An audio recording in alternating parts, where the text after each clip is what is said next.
જય દ્વારકાધીશ. નીકળી ગયા ભાઈબંધના રિસોર્ટે જવા. રસ્તામાં નાની એવી નદી આવી ગઈ. નાસ્તો હજમ થઈ જાય એવો રસ્તો હતો. આવી ગયા રિસોર્ટે નકરા આંબા જ વાવેલ હતા. ભાઈ કઈક દેશી જુગાડ કરે.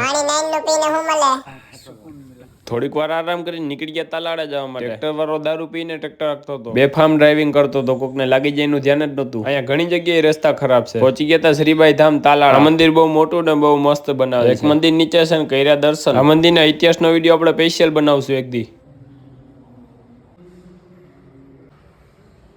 બાય નીકળ્યા તો એક લોકો જ જતો હતો રસ્તા. ગાડી સત્ય માંગતો હતો બીક મને લાગતી. નીકળી ગયા ગળું જવા માટે. એના રસ્તા એક નંબર હતા ખરેખર. અહીંયા નારિયેલી બહુ જોવા મળે. મોટી સંખ્યામાં લોકો નારિયેલી વાવે. પહોંચી ગયા તા ગળું ગામની અંદર. ત્યાંથી નીકળી ગયા ચોરવાડ જવા માટે. પહોંચી ગયા ચોરવાડ ધીરુભાઈ અંબાણીના ગામમાં. ચોરવાડા હોય એટલે ધીરુભાઈ અંબાણીનું મકાન હજી જોવા મળે તમને. જે આજના સમયમાં આખી દુનિયામાં ડંકો વગાડે એ આપણા ગુજરાતીઓ. ચોરવાડથી 2 કિલોમીટર દૂર થાય છે હોલિડે કેમ્પ. અમે સનસાઇનના ટાઈમે જ પહોંચ્યા. હાલો મહિલા બીજા મિની બ્લોગમાં.